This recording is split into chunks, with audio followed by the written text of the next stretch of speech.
Okay, I think we're live.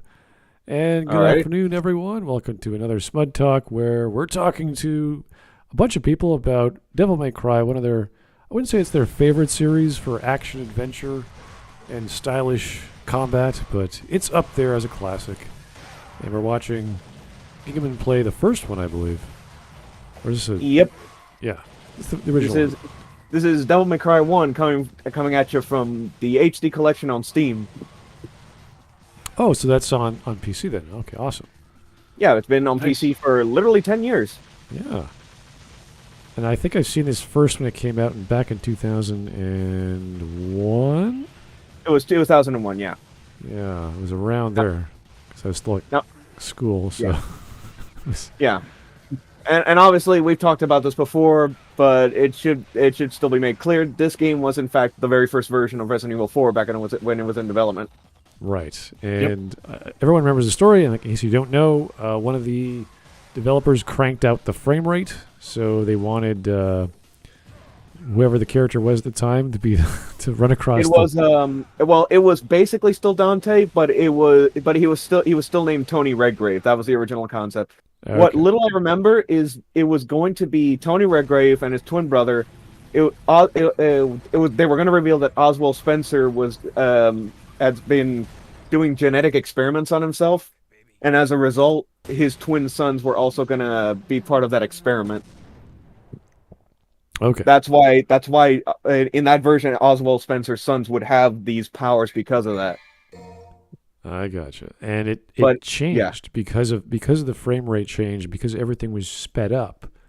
It became an action adventure, Castlevania esque vibe going, and way more focused on the action. And that's yep. where we start getting the stylish points and the over the top combos and throwing people up in the air and juggling them with bullets and doing all kinds of fun, silly things in this giant gothic, not medieval. I would say it's more like a magical, supernatural place where Yeah. demons pop out of nowhere and they try and kill you. So that's the general premise, and the storyline is almost. I mean, we're talking like B movie level setting. But not in a bad way. Well, that's the idea. You want to get that sort of creepy, horror esque vibe that you are also a tough guy that could fight against that horror, and that's part of the fun. Yeah. So and you get that very, very quick. Within the first 10 minutes, you get the vibe very quickly. So anything about seriousness or, plot understanding, oh, what's he really trying to do? No, it's mostly for the fun. Yeah. It's the cool factor and the gameplay, really. All right, so let's start. Let's get this underway. For the record, this isn't a fresh file. It's a new game plus, you could say. And also, I'm using a very specific mod. If you can see it, it's DDMK. It's just basically a whole bunch of tweaks for the game. The only thing I'll be using is just to get things moving. I will be using Infinite Double Trigger, but I'll leave it off for now. Cool. All right. With that said, this file is going to start us right at the first cutscene. Nice. 2 millenniums ago, there was a war between the human world and the other, the underworld. But somebody from the underworld woke up to justice and stood up against this legion alone. His name was Sparta. Later, he quietly reigned the human world and continued to preserve harmony until his death. He became a legend. The legendary Dark Knight, Sparta. Okay. Alrighty, and from there I actually want to go off into a point relating to Sparta. You guys know the legendary Dark Knight costume, right? Like the purple vest, the slick back hair, the monocle, all that, the fancy look. There's tends to be a big misconception that that's supposed to be Sparta. It actually isn't. And to go back to the Resident Evil 4 point, that costume was going to be what Tony Redgrave was going to look like at the end of Resident Evil 4, which was going to take place over the course of 10 years. That was the whole point of that costume. No password. I can't seem to get any real business. Whoa, Meanwhile, here's the man slow himself. down, babe. Well, what I think right now we can talk about how god-awful Capcom's voice acting used to be like in the 90s, early 2000s, right? It was awful. It was just, like, to the point where back in Resident Evil 1, it's like they literally had the live-action cinematic, like at the beginning and, like, the ones at the beginning and the end, that was just from actors that were already in Japan when they were making the game. So it's like killed two birds with one stone. Brother to evil 20 years ago. The son of the legendary Dark Knight Sparta. I think Resident Evil was known for fantastic voice acting. Yeah, yes. And to go back to the game, let's just get this out of the way. There's a big misconception right here with Trish. Dante does not want to fuck her, okay? The entire point is that she looks like his mom. So I don't get why people, like, misconstrued that into he wants to have sex. Well, she's impaling him and lighting him up like a Christmas tree, so maybe not what he's into. I mean, the less we talk about that other Smudcast we did on a DMC video, the better. Time to go to work, guys. Because that video was stupid.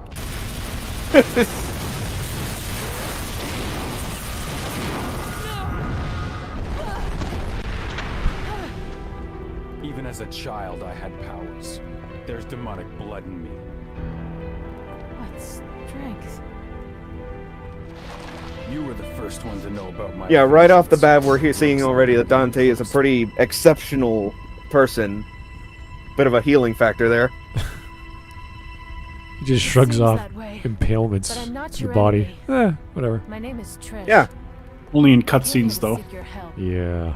To put an end to the we've said in earlier Smudcasts that ultimately became the running gag throughout the series, except 2 for some dumb reason.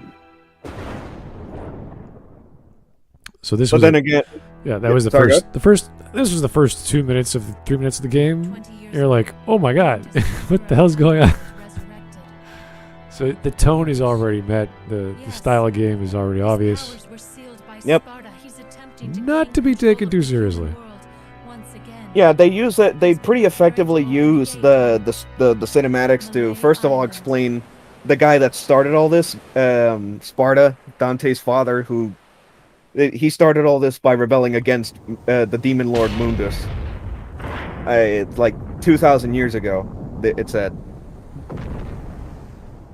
So, like, up to this point in the series, there's that whole burden, that whole family obligation there. That because of DMC3, Dante's already aware of all this. So Trish jumps like 5 stories and leaves Dante. Yeah. All right, and the game begins. Let's go. Bye. Yeah. Have fun. Yeah, and again, it's New Game Plus. I've already gotten everything. Oh, he could jump 3 stories too. Yeah, but again, New Game Plus. Yeah, all these yellow orbs I'm collecting, these are where... Well, the second one is where a blue orb fragment is, but... And again, it's a New Game Plus, so we're not going to see the Smud's favorite cutscene with Alistair. Oh. Unfortunately. But this right here is also another carryover into Resident Evil 4, the castle environment. But for Resident Evil 4, by the time they finished it, they only left it for the second third of the game. Yeah. Whereas with DMC, I also read there was like an unused script for one of the scripts for Resident Evil 4, which eventually became the game Haunting Ground. Oh, really?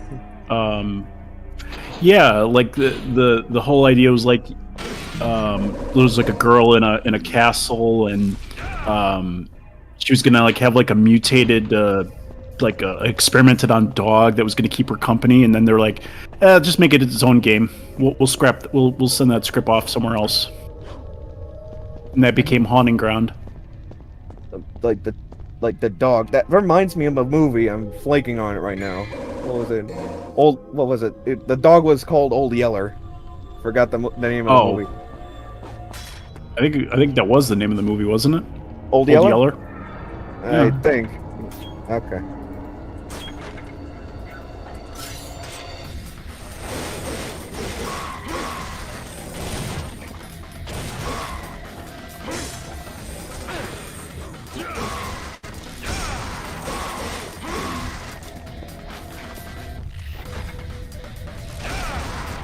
Love those camera angles. Just Yeah, yet another carryover from the Resident Evil 4 development.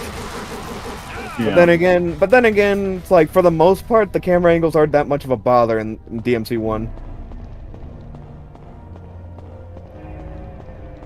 Like, yeah, if I were to like fight enemies in here, it'd be a major pain in the ass. Oh yeah.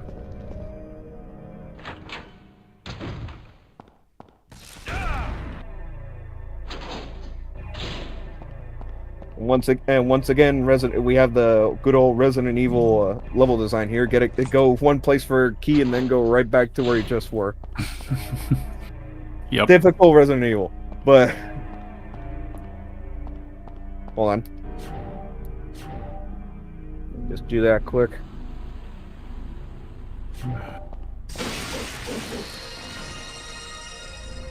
The thing with this, like, the DDMK I'm using is like the quirk with DMC1 is like you tick that box as soon as you get into the game. That it technically doesn't run out, but you can't turn into the Devil Trigger. You have to like be at least a second into Devil Trigger, then turn it off, and then tick the box. So it doesn't run out. Weird.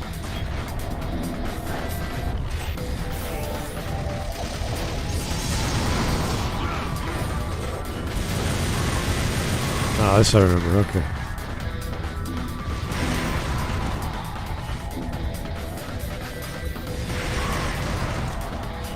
And before I forget, no secret missions. Kind of just like, oh, I already suffered enough with the secret missions. I'll show at least one. The one that everyone has trouble with.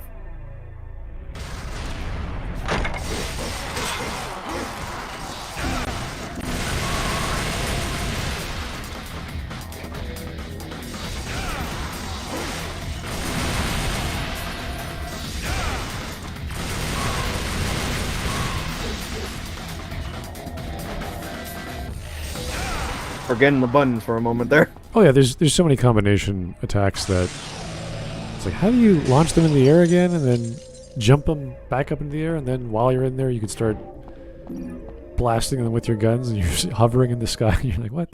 Yeah, and this is DMC1, by the way. Yeah. Later in the series, shit goes batshit insane. I think the motorcycle was kind of too much. Let me just put this file over on another slot. I mean, the whole thing with the motorcycle is to the point where if DMC5 literally actually gives you a motorcycle weapon. Yeah. I thought the guitar was cool. Nevin, yeah. That was 3. Right, yeah. 5 is when they just went nuts. I was like, okay, it's too much. Like, the DMC5 is just when they doubled down on everything. See, this is so simple. Like, everything's just like, how do you get those A+ ratings? It's like, yeah, just do multiple combos. Simple. Not too And complicated. taunting. Don't forget taunting. Yeah. But when you get to the stances and all the other crazy things in 3 and 5, it's too much sometimes.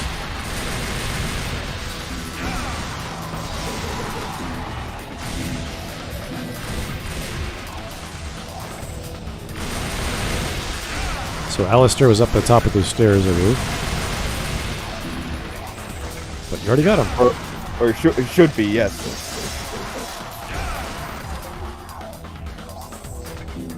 Alright. The Judge of Death. They even say it looks like the judge should be holding something. Well, who knows what that could be? Well, actually an item that we get in a moment. For the record, I think this like around here is where you're supposed to get the shotgun, like around here on the ground. Yep, you're right. I remember that. And I never liked it compared to the guns. It's like, why would I need a shotgun? I mean, you need it for one of the secret missions. The one I'm about to show later. Another rusty key. Oh, That's typical Resident Evil. You can look at all these bookshelves. They say different things. Like here, there's a book written about the administration run by the successive Castellians. The later Castellians imposed ridiculous taxes and barbaric executions. Why am I reading this? Dunn like, what? Yeah. Yeah, but at the very least, the shotgun is decent for like crowd control, and at least for the marionettes like this. Especially with Devil Trigger. Well, everything's better with Devil Trigger, so. Fair point. There you go. Launch him up in the air. Works every time. What all this? We'll be seeing it later, hopefully. You use the rusty key. I can at least give them credit, like if enough of the old Resident Evil 4 carried over to the point where they were still able to make the high-flying action work even despite the Resident Evil level design. Honestly, that credit where it's due. Is that the highlight of 4? That the air combat that was different? Just in what way? Well, I don't know, because a lot of people did not like 4 very much for the change and what have you. No, I'm talking about back when this game was Resident Evil 4. Oh, Resident Evil 4. Sorry, I was talking about DMC. Or DMC. Yeah, well, it's related to DMC. It's like I'm saying that the fact that they were able to keep the castle, like the camera angles and stuff from Resident Evil, and still make some of the action work. Honestly, credit where it's due. There's still a lot of stuff you can do. I remember jumping on top of the fountain and just using my guns. When you're level 1 or 2 or whatever it was. Oh, is this Smudtalk going already? Hey, how's it going? Yeah, we're doing things a little different. It's like instead of a video, it's like we're just like a run of DMC1. Oh, no, that's fine. Did we have the time zone changes already? What, daylight savings or something?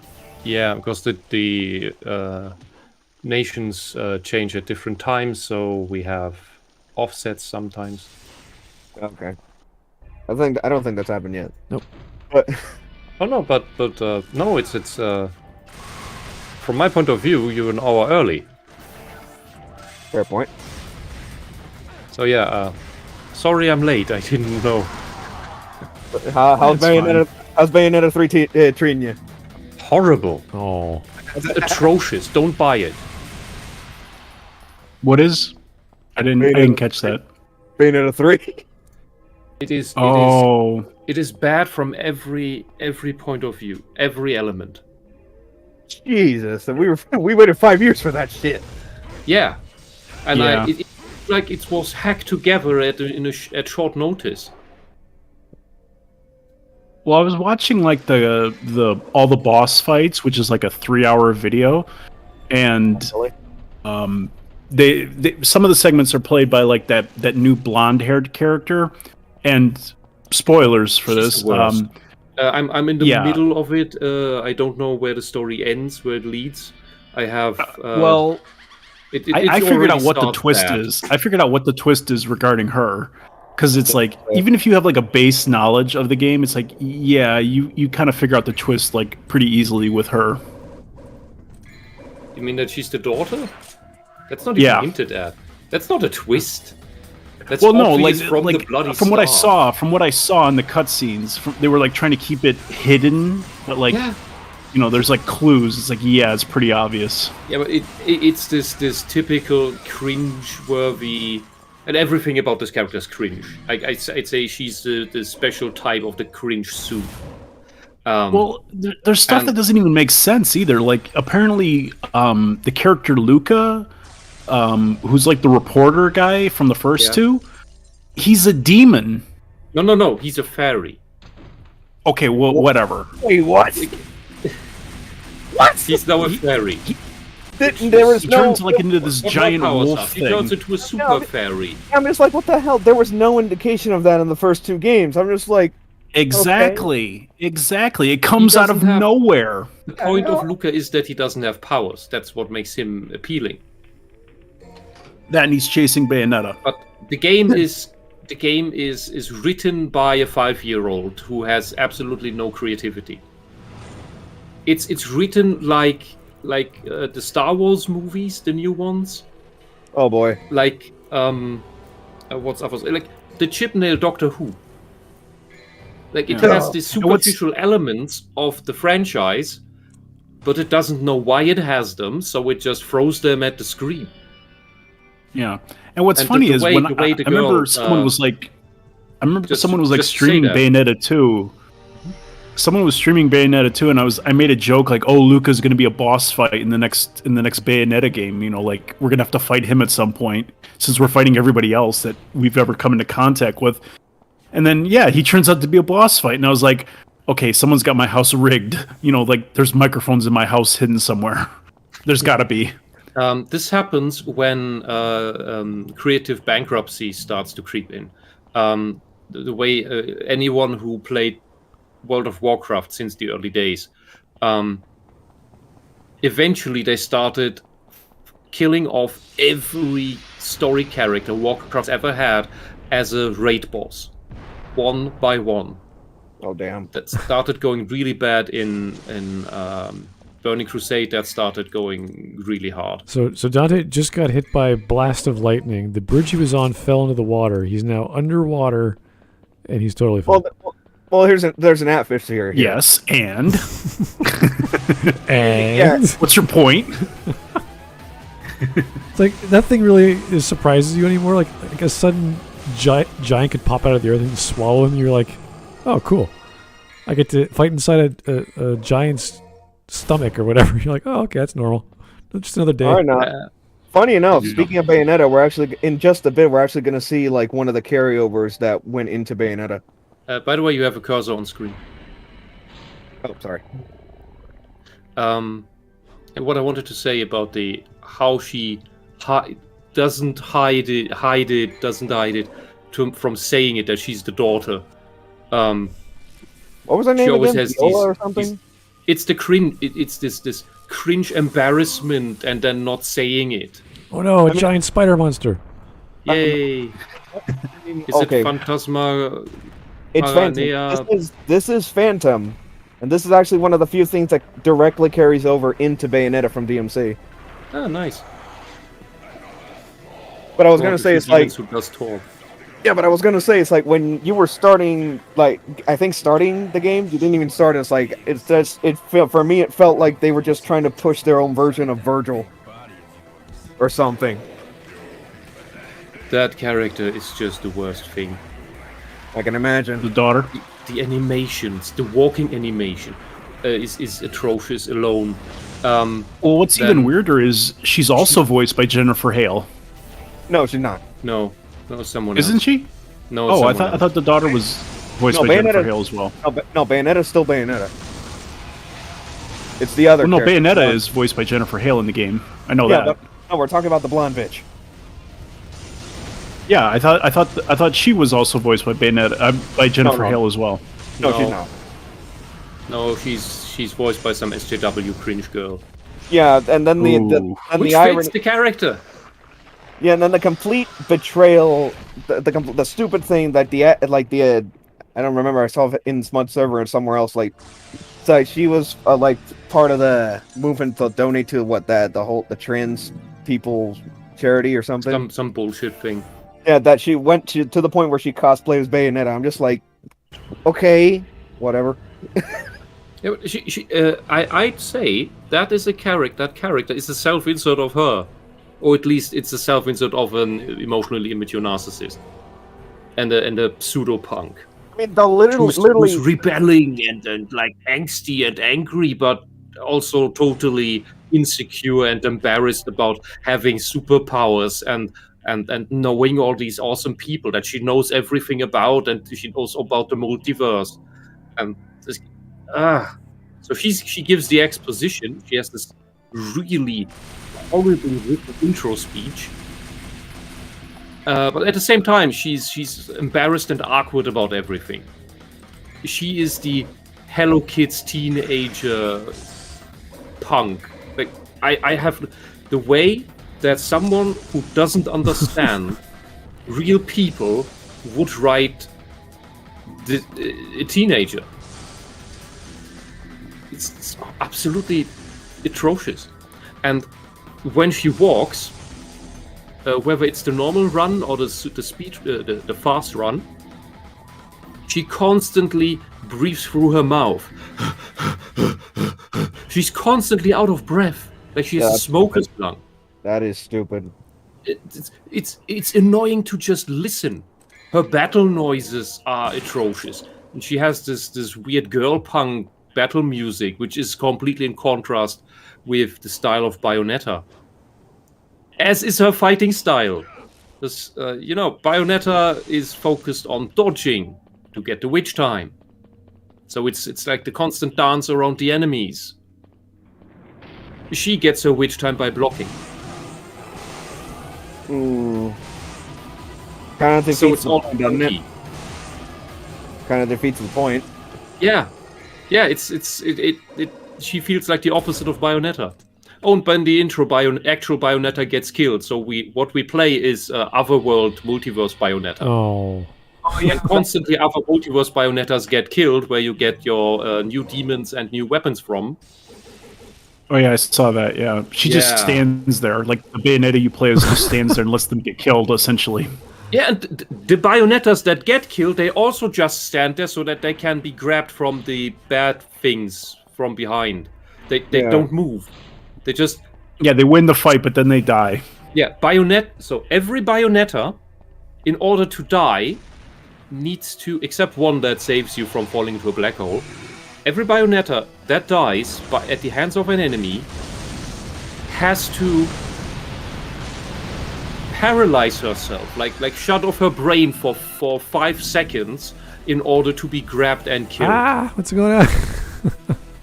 What? Absolutely dumb. All the polygons just came at you.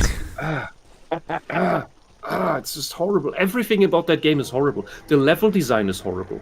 There are too many collectibles that distract you from the actual path, so much so that I forget where the path is. Oh boy, here's another demon. Shadow. And talking demons, they incorporated the demons so much into the game that if you played Astral Chain, you know the way that it's implemented.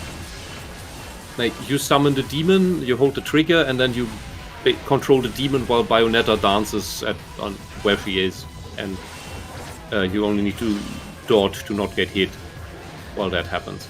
And the demons do so much damage that the general Bayonetta type gameplay becomes obsolete.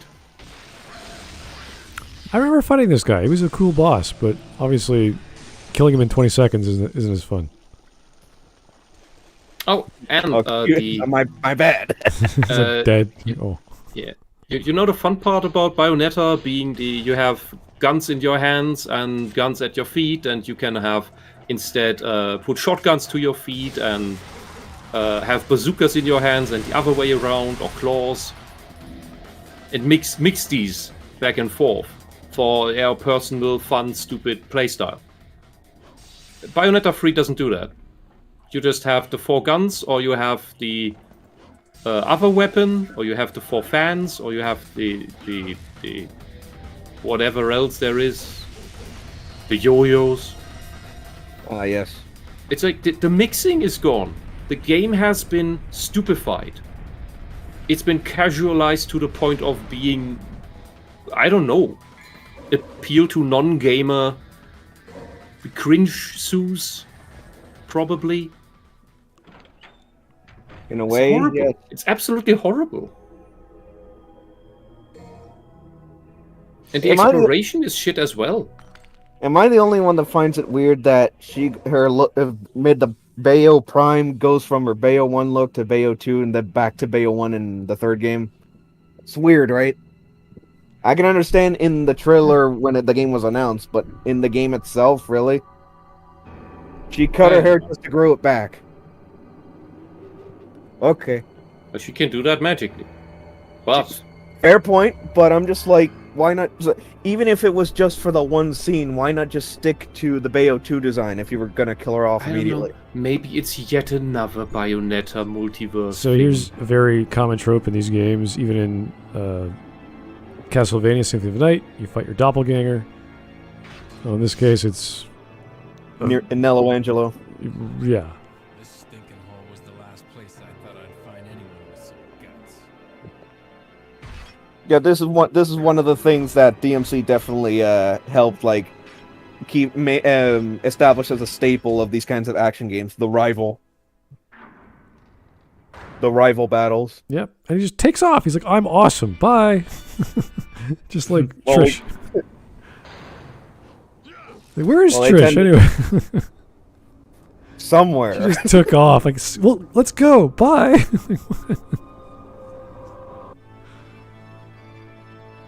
Great music, by the way.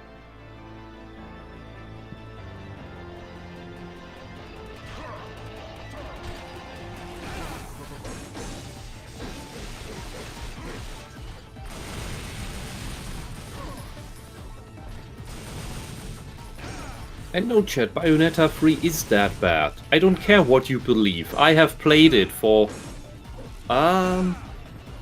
17 hours now. Have 18 you hours. beaten the game yet, Wisp? Bayonetta 3? Yes. Have you beaten it? No. That it's actually quite long. If you do the exploration part, the levels are quite long and there are quite a lot of them. So you can give it that, but it feels like it has no momentum. Like Bayonetta had the mystery that and momentum that it kept going and slowly escalating in regards to shit that's going on.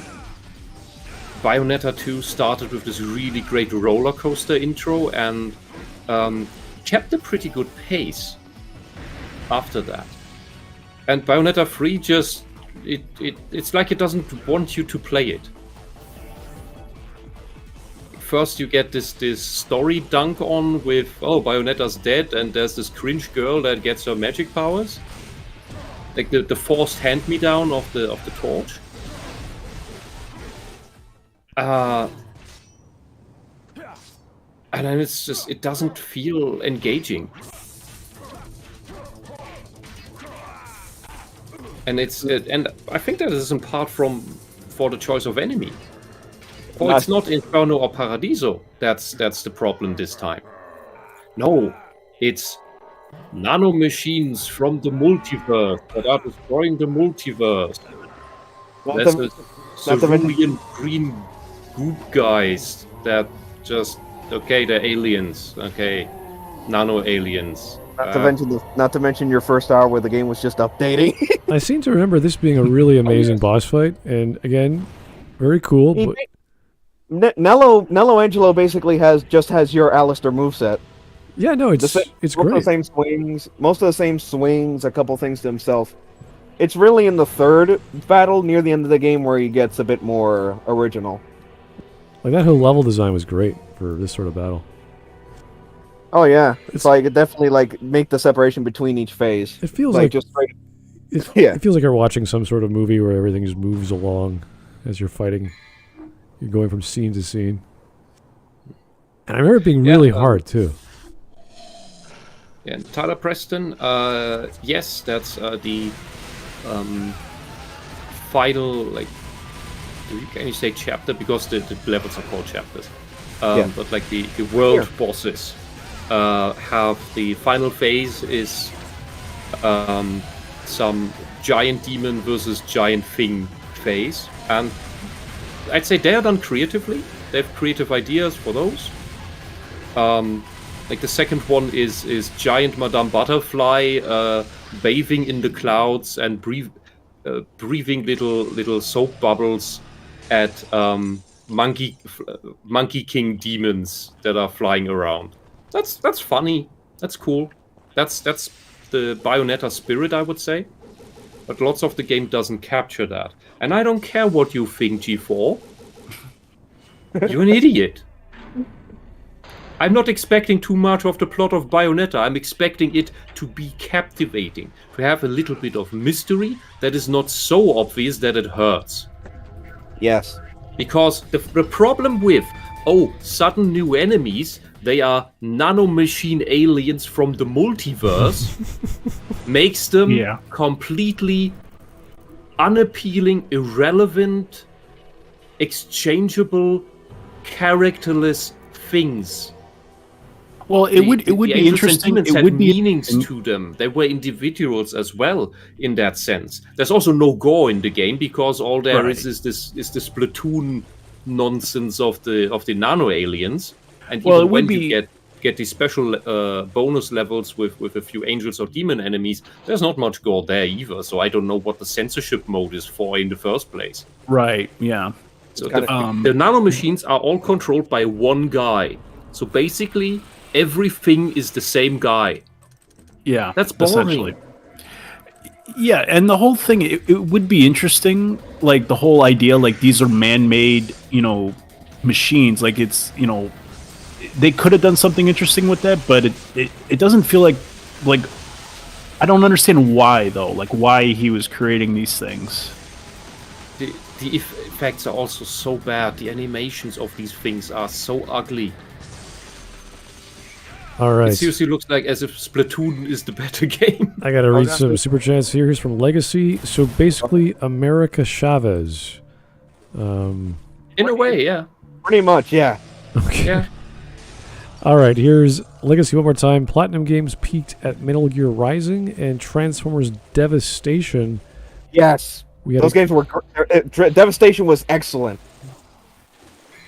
I haven't played it in ages, though. That's funny because on the poll that we did for Transformers, that wasn't the one that was selected as like the best of the 2 or 3. Which one was it specifically, if you can remember? It was War, I think. War for Cybertron, I think? I think so, yeah. Well, that's not Platinum, but that's still a pretty good game. Oh, but it's the same series, right? It's the same, the same IP, yeah. Okay, so just different studio.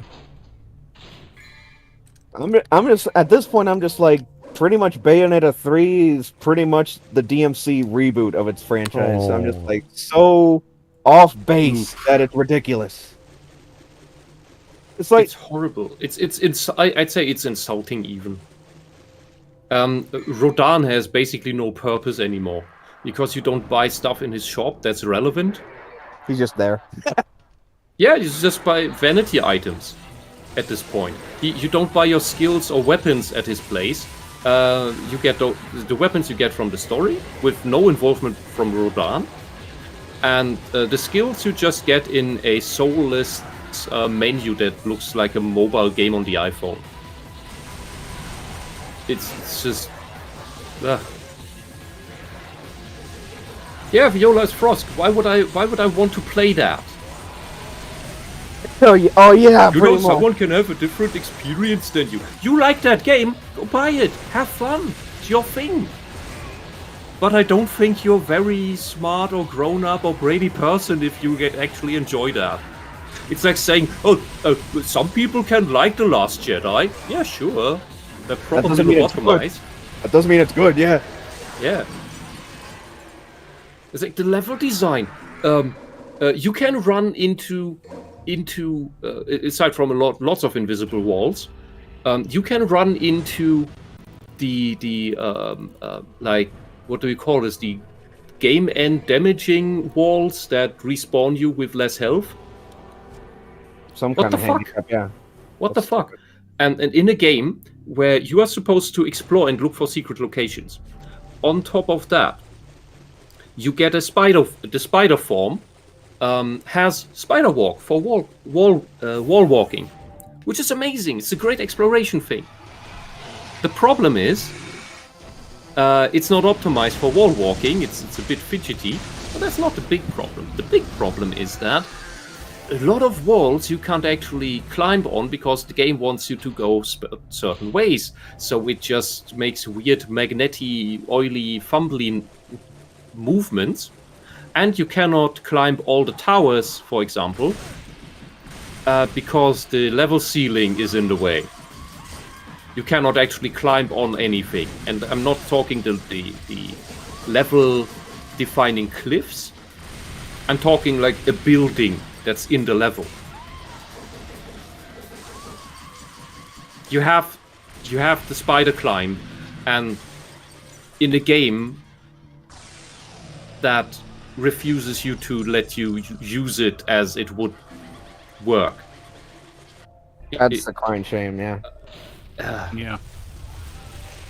I can't put my bafflement into words. It's unbelievable. Whoa, where's he going? See you, suckers. But yeah, it's like, at least specifically with the wall climbing thing, it's like, not only is to bring up God of War for that one point, it's like, climbing is an inherent ability of Kratos in the whole series. I don't know about the reboot, but, well, yeah, and even in the reboot. But I'm just like, in the Greek era, they always made it a point to tell you where exactly you can climb because of the fact that it was more linear. A lot more linear. Right. Speaking of God of War, has anyone seen the leaked fight between Kratos and Thor? Finally. Is it all right?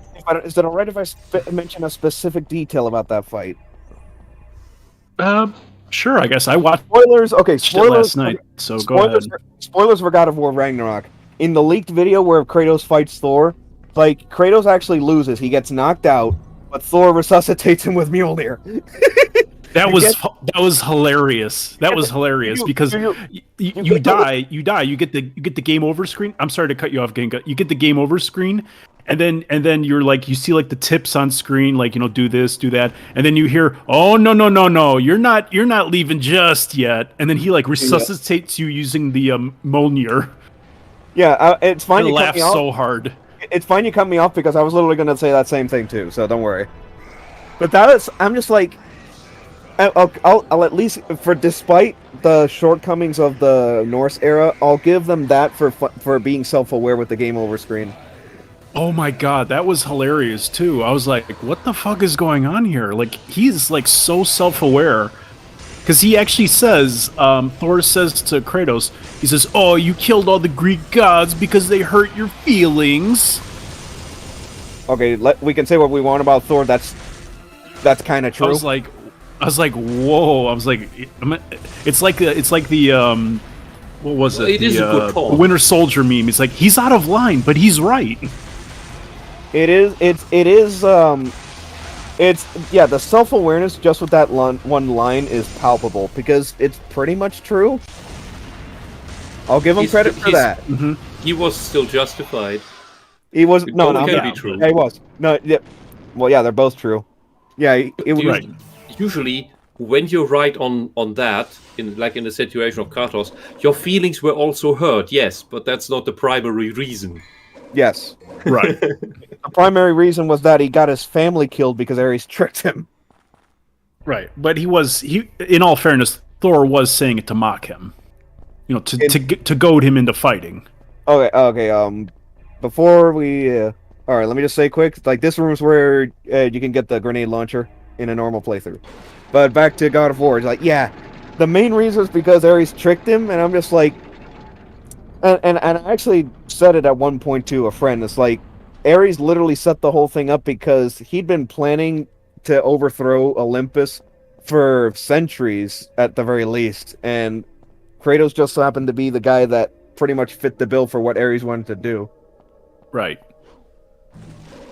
Gotta say, I love all this level design. This creepy, crazy, twisted demon castle creature, whatever you call this thing. Way more attention to detail. Yeah, it's so that the level design is fantastic. It's very, it's very Resident Evil-ish, but being even more over the top than it is with its design, because you have to jump and fly. Definitely more magical. Oh yeah. Yeah, definitely more magical. Yeah. Oh, there's another downside of Bayonetta 3. The asset reuse is insane. Really? It's that. I sometimes I don't know. Haven't I been through this level before? They reuse entire sections, and while for the first Bayonetta game, that was the they did that as a result of limited space and limited resources, but they reused the assets in a creative fashion. I'll at least give credit to Kamiya because, like him, Gabe Newell, and a whole bunch of others had the balls to say, "Yeah, the PS3 is hot garbage for the games we want to make."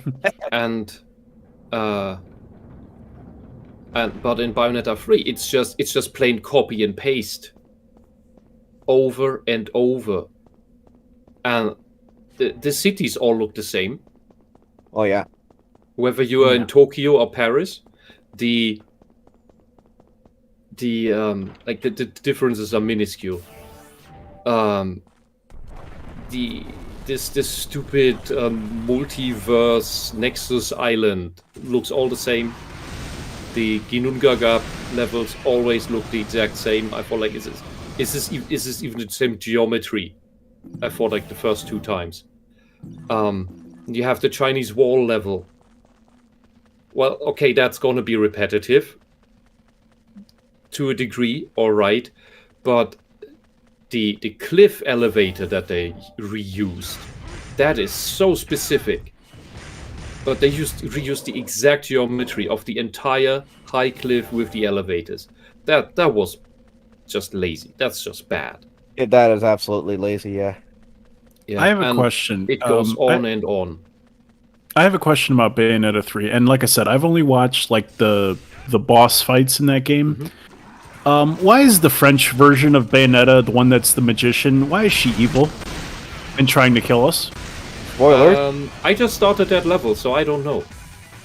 Yeah, spoiler. That's as far as I am. I don't even know that she's evil yet. Well, like I said, I'm only going off of like the scene I saw, and it's like she's trying to kill the Bayonetta, and it's like, why? Like, you're the same person. It's like, what's going on here? I mean, if DC has taught us anything, just because the same person from different universes interact doesn't mean they're literally the same. Right. I have no problem with her being evil. I really don't. But like, why is she trying to kill? Like, she immediately tries to kill her other self. I don't know. The hero character. It's like, I don't understand, like, why are you attacking, like, right off the bat? Yeah, like the low hint to that being different is that the Egyptian Bayonetta was apparently selfish, and her first act of selflessness is when she saves, in quotation marks, original Bayonetta. Egyptian. Tedros would be disappointed. That boss fight at the end was weird. Mega Man puzzles. Yes. Just way too fast. Well, no, it would be a Mega Man puzzle if they disappeared, Smud. They have platforms that go up and down. They do that in Bayonetta 3. There are disappearing platforms. And this is where you would get the Ifrit, the Gauntless here. This is where you would get the fist weapon. Oh boy. Hey, where you at? No chat, Helena Taylor was not right to boycott. Her reasons were absolutely wrong. Absolutely greedy. Yes. She left out context. Okay. She left out context. She gave the wrong numbers, but that's beside the point. Yeah, the new voice actress for Bayonetta. If nobody had told me that it's a different voice actress, I wouldn't have noticed. Yeah, that was the problem. Is the voice actress of the Cringe Sue. She is atrocious. What I want to bring up about the that's a good one. That's a good one. Wisp. Cringe Sue. I like that. What I want to bring up about the Helena situation is, like, we can make fun of Jason Schreier for being such a corporation bootlicker, but he did it right by coming out with all the information relating to what actually happened behind the scenes. You mean actual journalism? Like, yes, like the actual like the actual wage she was offered. Like the 4,000, the flat 4,000 turned out to be for a cameo. Oh, you do the original agreement, I think, according to what he said, was that it was 3 to 5,000 per session for like 4 sessions. Yeah, I thought it was like 16,000. Like 16 to 20,000. That was the range, more or less. And then what happened is that they then offered her like a secondary flat rate. It's like, okay, you don't want to like come back as Bayonetta. It's like, well, is it alright if we can pay you like 4,000 flat for a cameo at least? And she didn't even want that. And that's like a great. That's just a gift, honestly. Yeah, at least 4,000 for cameo voice acting job. That's like in some Hollywood movie, some famous actor walks in, waves, walks off, and gets $1 million for that. You know what? I think I wouldn't be surprised if the cameo in question was just for Helena to voice Bayo at the start of the game, and then from the rest of the game on, it's the replacement.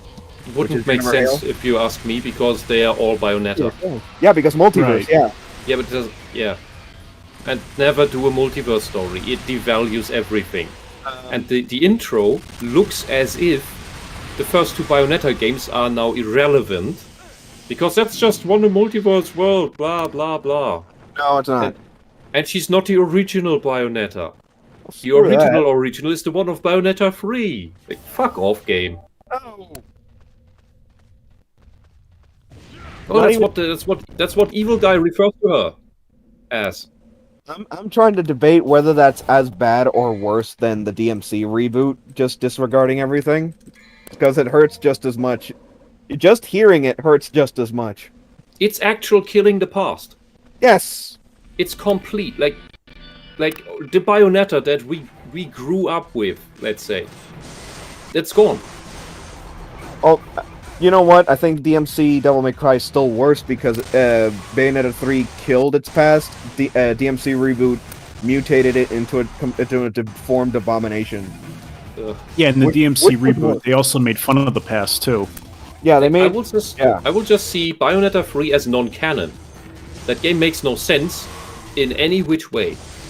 It doesn't play like Bayonetta. The characters don't make sense. It's just cringe-su fanfiction self-insert crap. You know what? For non-gamers. You know what? Funny how Hideki Kamiya co-created DMC.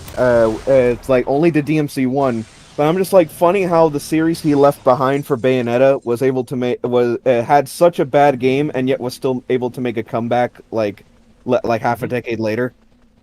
Yeah, I mean Bayonetta was the first. It was clunky. It had so much charm of its own. But the story was a pretty good mystery going on. It's like, what's really going on? Yeah, and it was well told. And Bayonetta 2, I feel like the way I criticize Bayonetta 2, I now feel like as if I shat on the Star Wars prequels too much. As much as I didn't like Loki as an annoying character. Oh yeah, he's fine. Compared to this shit, he's fine. He's completely okay. Bayonetta 2 is a wonderful game. Play it. You know what? At the very least, Bayonetta 2. You know what it had going for it? The fact that it might be dumb in most respects, but at least Bayonetta 2 intentionally went the predestination paradox route. It's like brought the plot of the first game full circle.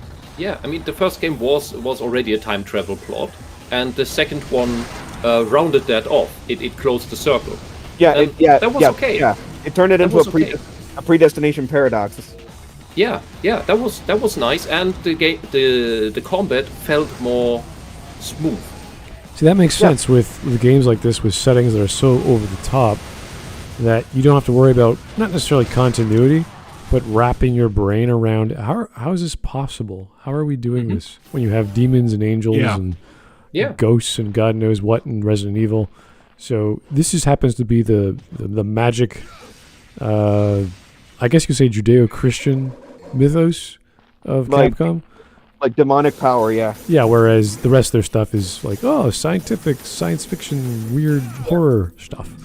Yeah, science fiction horror stuff, exactly. It's like, because it's like Resident Evil. Well, to bring up Resident Evil with that specifically, it was one of the few zombie horror stories, like the Dawn of the Dead thing, that to actually focus on the cause of the epidemic, not so much the problem. But They went out of their way to explain the cause of the situation, which was the T-virus and everything Umbrella was doing. Well, most times they explain like what was the cause. Like I think I don't really remember. Like I remember like in the first game they never really explained like what caused the outbreak in the lab. Like you just knew that it happened. It's in files. It's in the files. Oh, it's in the files. Okay, I thought they just kind of like played coy with it. You know, like we'll hint at it. You know, like because I know they like in one of the games they tried to blame it on somebody else and they used him as a scapegoat or something like that, and they made another villain or whatever. In RE1, that was Dead Aim. In RE1, they Dead Aim, the villain of Dead Aim it's not, they don't blame it on him. He himself says that he was blamed for it unjustly. Exactly right. What you just said, yeah. But he wasn't related to that. He was just there. Right. And they just used him as a scapegoat. They're like, pin it on him. Exactly. But I've heard at least once or twice the thing that people get wrong is that he had a hand in it when he didn't. Right, exactly. It's like I think the main 5 people from Umbrella were Wesker, Birkin, Spencer, Ashford, and James Marcus from Zero. Yep. All 5 of those guys were the ones responsible for the original T-virus outbreak in the mansion. Right. And yeah, it's like chronologically from Zero all the way to all the way to Veronica. They bring it at the forefront the cause of the issue. Right. And DMC right here also does the same thing. They say, it's because Sparta rebelled against Mundus 2,000 years ago, and that's why all this is happening. Yep.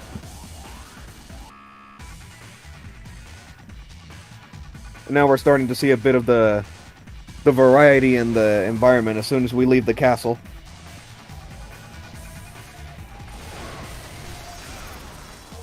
Since you mentioned plot or world building, in that sense, Bayonetta 1 and 2 had an intelligent story. Yes. Bayonetta 3 is bullshit. It's just contrived bullshit. Yeah, it's the fact that they really couldn't do anything with progressing the story after 2. There wasn't anything to continue off of. That was the issue. I disagree. You just need to be more creative with that, because the Bayonetta world is such an interesting universe with such a rich occult mythology behind it. You've killed the big boss in Bayonetta 2. That who created it. Okay, so what? You can still tell interesting stories in it. The problem is that these people seem to think that they just need to up the ante every time. And you can't do that at some point, which is why you do stuff like bullshit like this multiverse crap, as if that suddenly makes it more big, when it only is less relatable. So Marvel. Yeah, exactly. Never do a multiverse plot. Never. I mean, Marvel... It devalues everything. Well, Marvel and DC were doing it for decades. The problem was that the way they did it in at least Marvel has done it in the movies. The way they did it was just, that's literally what happened. They devalued everything else before it. But the comics never had that issue. That's the caveat and all that. I'm sure you can make a multiverse plot somewhat interesting, but you must not make it so accessible, and this whole it's not the end of the world, it's the end of the multiverse. Could you be less relatable? Seriously. Therein lies the problem, because with Marvel in the MCU and then Bayonetta 3 now, they try to focus on everything at once instead of building it up. Yeah. You could just have another new interesting mystery, or incorporate another pantheon if you need to. I love how you're just like zooming through this whole game. You're getting S rank everywhere. I mean, how long have we been going so far? Let me check. Yeah, but in almost an hour exactly. An hour, yeah. Oh, we can get at least a 3 hours out of an entire playthrough. But yeah, it's like the whole thing. With Bayonetta 3, if you had to introduce anything multiversal, one other universe, I think, was the best you could do. Just one. Even then, I recommend against that at all. Never do it. That Bayonetta pulled off a somewhat decent time travel plot is already a feat on its own. But multiverse stuff just destroys everything, and especially this way of contrived, like being contrived and hyper stereotypical is something that's a little bit part of Bayonetta. That kind of makes it, but you have to do that well, and Bayonetta 3 isn't doing it well. It's just I have run out of ideas, so I just do random things now. I am all the Bayonettas. Wahaha. Oh, I am all the things. No, not anything but Rise of Skywalker. No. Yeah, but that's what. Yeah, but seriously, and that's what the punk character is also like. She gets everything. She gets super fairy powers. She's a witch. She has Lucas' grappling hook, and then she gets super fairy transform powers as well. And she has her own demon, which is the little plushy cat, with whom she's not even in a contract with. Nobody knows why, but the demon just seems to like her. Did you just answer? Demon cat friend. Like, this is the absolute embodiment of an SJW narcissist, cringe, pseudo-punk, edgy, angsty, embarrassed, like this what is it called? When people are this fake embarrassed.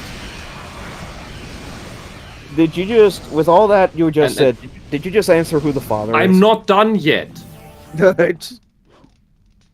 And then I've lost the list. And on top, she has this super demon who just likes her. You know, the things that just like to torture and eat people. This one just likes her and is in her stuffed animal, and is a cat. It's the embodiment of a crazy cat lady. It couldn't be more extreme. It couldn't be more if obvious. This was done as a parody, like this is the shitty character that we all laugh about. Okay, perfect design. But no, it's supposed to be the new hero that we are supposed to like. Well, you described the Mary Sue before, so any character that breaks the lore of what's been established, it's not hard to break the lore or the rules of a Capcom game like Bayonetta, but because they have like a cat, yeah, like there's all kinds of ways, like frickin' Dante breaks physics every second, so it's like, all right, that's just how it works in this universe. But if you're going over the top, what you do in these games, you want to keep, bending the rules. Even then there's rules. Yeah, there's still rules. You can't break them outright. You still have to work with that. He's a demon. He's a half demon hybrid, whatever. He's got some human parts to him. It's like, okay, cool enough. And he's got a brother who's also similar to him, and they're fighting together and trying to figure out what happened to their dad. So there's some familial understanding going on. There's something I could wrap my brain around. Like there has to be some grounded nature to lore, to magic, to science, whatever they've got. And when you start having we don't have a contract with the demon, but they still follow me around, that's a story. Why is that? You can't just leave it hanging. You have to explain. No, that. it's just like that. It's just there. Yeah. And he saves her several times. Because she's so the way Sue is in part incompetent, but she's always saved by her demon cat.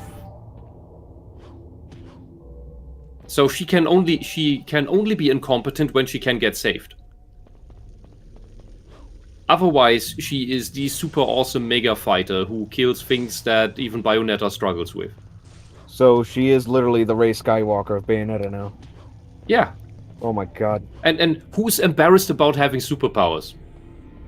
And about Bayonetta and Luca being her parents, because she gets embarrassed when she wants to say that I'm your daughter, and then she doesn't say it again for the next 5 levels. Like, and she almost calls Bayonetta mommy. Yeah. Why doesn't she just out with it? This is she's about to be killed, and she almost says it, and then she slaps a hand over her mouth. Yeah, they It's try to like replicate the twist from the first game where the little girl turned out to be Bayonetta herself, but in this case it really did not work because they made it so obvious. It makes Right, no that's what I was sense saying. that she needs to keep it secret. Yeah, just say it. I mean, it was It's obvious just- to yes, me. excellent. It was obvious Yes, to me the when word I she was called looking it for is Cheshire. Hold on, one at a time. Sorry. Go ahead, Wisp. You were Yeah, I talking just wanted first. to say, Axton said I was looking for the word quirky. She's quirky because she's also the she's at the same time she's the super serious, angsty, and awkward. Awkward is another word I was looking for. So she's also awkward humor nonsense. She's also the comedic relief because she's the daughter of Luca. So she has to be like him. And get her ass set on fire and run down an obstacle course until she jumps into a lake. You haven't finished the game, right, Wisp? No, I'm just at the Paris part. I just started the Paris part. Oh, you haven't seen the end cutscene then? Mm. No. I do not know the actual conclusion and what happens and whatnot. So if you could please keep that from me yet. I will. I'm playing on expert, so I might take a little longer. I'll let you be disappointed on your own. Okay. I'm already mega disappointed, but hey, I think this is. I'm playing this. I did not spoil myself for years with all of these clips or whatever came out and this drama I heard like accidentally a day before, and I was like, I hope that I can have this wonderful experience again that I had with Xenoblade 2. It came out, and I know nothing of the content. I just saw a little bit of footage from the E3 before, or the summer convention, or I don't know which it was. But I just with Rex walking down some place, and I think it's even just some. It was something that doesn't even exist in the game, just to showcase at the convention, and it just looked beautiful. And with the idea of the Titans, I felt like this is amazing. It's beautiful. I want to play this, and I bought it. And then you get to the end of chapter 3. Imagine you do not know who Mithra is, that she exists, and you get to the end of chapter 3. That's how a good reveal works. That's one of the many things that why I do not like spoilers before I play a game. Fair enough. Because you cannot get that experience back. You cannot get it artificially. It only works if you do not know anything. And I hope that Bayonetta 3 isn't super shit. I hope that it would be at least on the level of Bayonetta 2, that they would have learned from some of the mistakes. I mean, Astral Chain was a decent game, I would say. It's garbage. Absolute garbage. The graphics is garbage. The geometry is garbage. The level design is garbage. There are bugs that I have never experienced in a Bayonetta game. Like in one of the Angel bonus battles that I just had, you have Grace and Glory as your, I think you have Grace and Glory as your enemy, and they have archer support. And one of the archers spawned outside the battle arena, so I couldn't get to him physically. I had to move far enough into the battle arena for him to teleport into the battle arena. How can that happen? And you haven't even caught up to Jean yet, have you? I did like the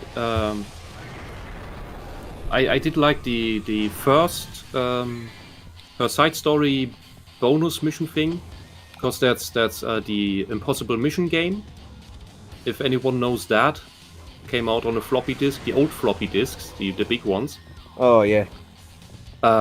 First game that ever had human speech in it, which was completely synthesized, which was super interesting from a programmer level.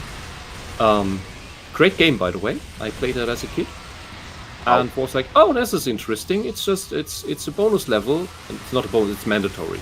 But it's an impossible mission. That's nice. That's a nice twist. But then all the side story levels are an impossible mission. And that makes it then boring. I would have thought that, hey, maybe all of these are different old, really old games. Redone for Bayonetta.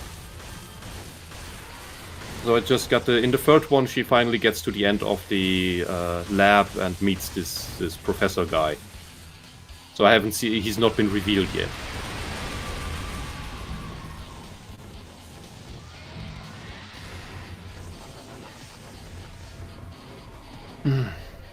Oh, it's my no. Sorry, I'm talking so much about Bayonetta while this is the DMC smart talk. Oh, you're fine. It's still kind of relevant because Bayonetta, the DMC is where Bayonetta came from, essentially. Yep. Yeah. No, Preston, I did like Astral Chain, but I couldn't play very far because at the time my brain was completely overloaded, and Astral Chain is the game that started with this, from the first game I played that had this. You control your character, and you control your Pokemon directly. You're familiar, yes. And you and the movement, how you move around is relevant, and all these other mechanics the game has, it was too much for me. It's the same reason I can't drive a car. I just get complete sensory overload. It doesn't go away. It's an autism problem. Really? But in Astral Chain, that gameplay was well thought out. In Bayonetta, I think it ruins the gameplay. It's nice that they try to incorporate the demons more into the gameplay, but I think this is the wrong way for Bayonetta.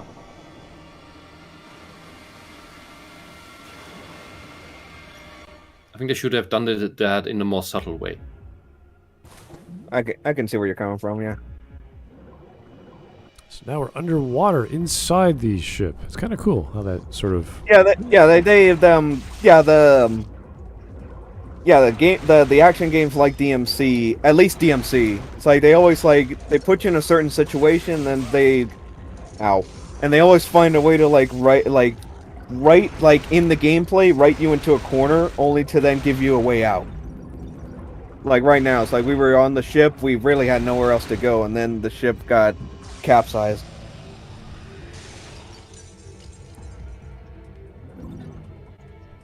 Yeah, there's no issue with bullets or oxygen or resources. Just like, yeah, you're underwater. You're Dante. It's fine. Powers. Well, they explicitly have literally, if I can show it right here, they have just the needle gun for this entire purpose, so you can actually defend yourself underwater. And this is literally the shortest mission in the game.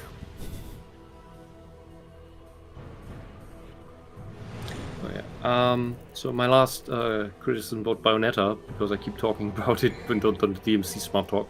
It's fine, don't worry. Is the game is so repetitive that you go through these alternate worlds, and it's always the same thing. You go through the portal, go through the between world that looks boring and where nothing happens. It's like maybe an extra fight. And then you go to the other world until you meet the other Bayonetta. Then you have the mega boss fight. The other Bayonetta gets killed. You get back to the Nexus Island. It's like Super Mario 64 did not feel as repetitive as this. In Bayonetta 1 and 2, you have actual progress. This is just the same thing over and over until we have the 5 MacGuffins to use the final gate thing. This is horrible.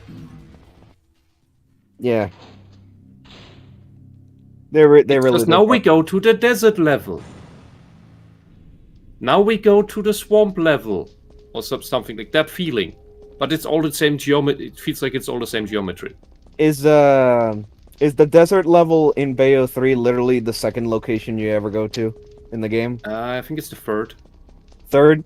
It's just that in gaming the meme tends to be that if the second location in your game is a desert, it's like Mario 3 did it first.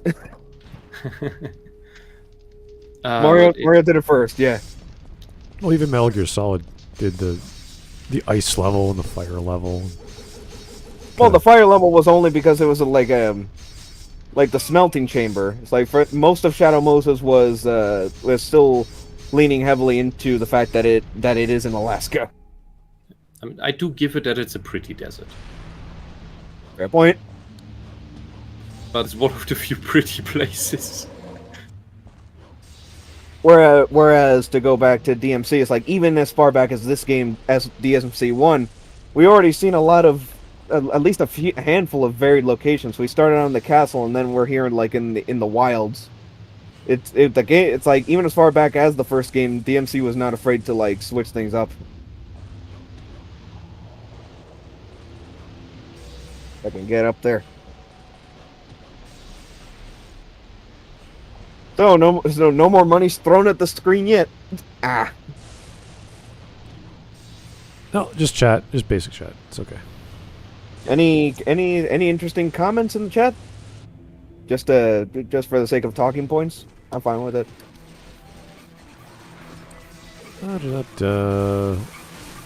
Wait, is there a male version of Bayonetta in the game since they are doing the multiverse thing? Yeah, Dante. Dante pops up. That'd be great. A male version would be a Lumen Sage, and that would then not be a witch, but meh. Luca has a Oberon type guy version of him that is like seems like a Lumen Sage, but probably isn't.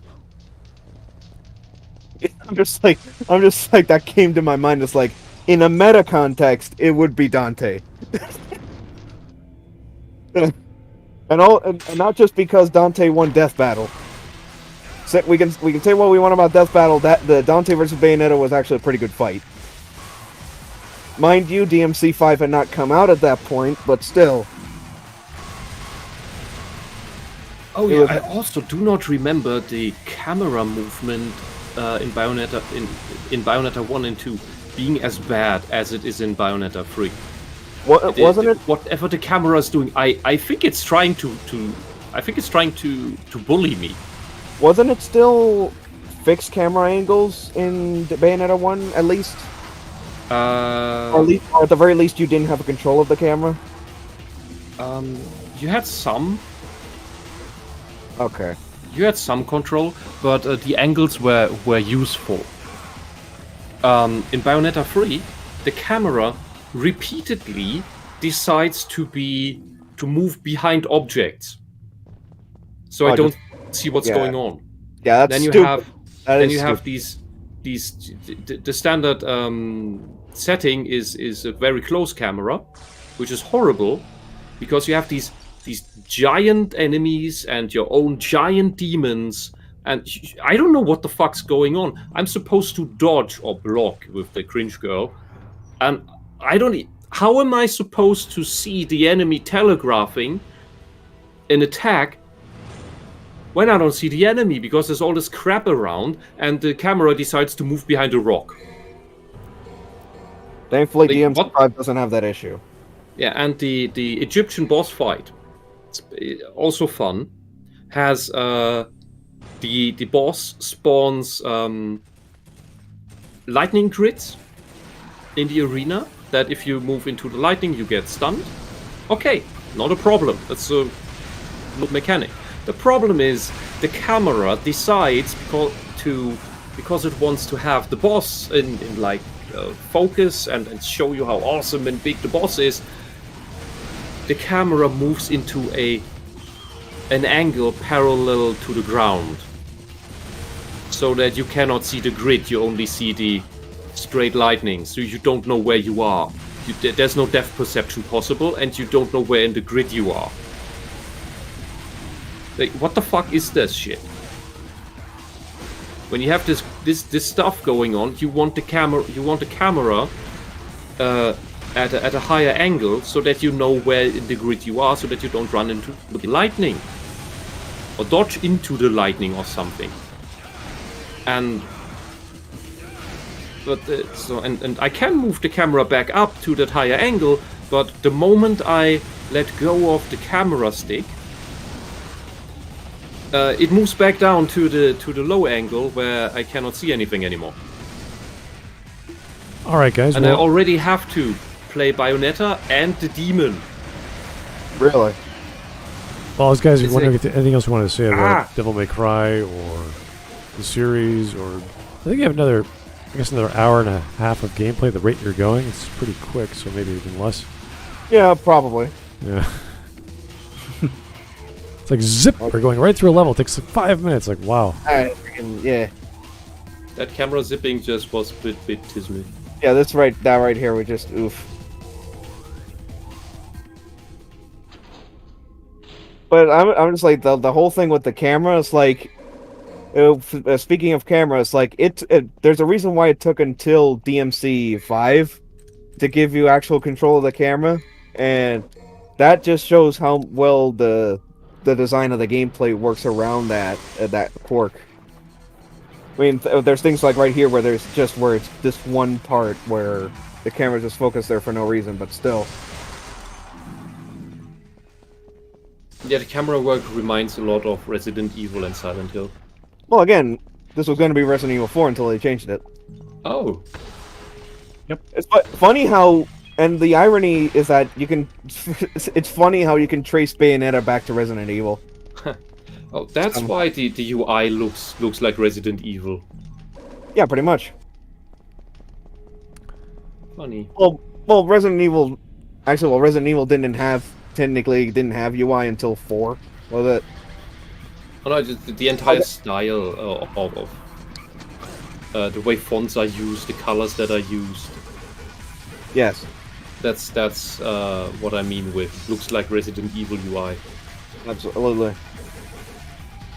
All right, guys. Well, I'm going to close it off. That's been almost an hour and a half of us, well, rambling mostly about Bayonetta, but still, it's relevant to the topic of conversation since we're dealing with Capcom games. They are very good at what they do. Well, at least they used to be. So, thanks for listening. I'm not sure what we're doing tomorrow aside from another anime day, but keep the suggestions going. And, of course, voting on the favorite game of yours in the poll in the description right there in the video. Please go right ahead and give us your, out of 155 games, when was your favorite? You can list more than one, of course, but whatever you believe is worthy of other people playing. Games you may not have even heard of might even be on that list. That's why we spent so much long of a time to put it together. So take your time, take like 2 minutes, go through that list, and give us a submit. That'd be great. So hopefully we'll talk to you tomorrow. If not, have yourself a great weekend.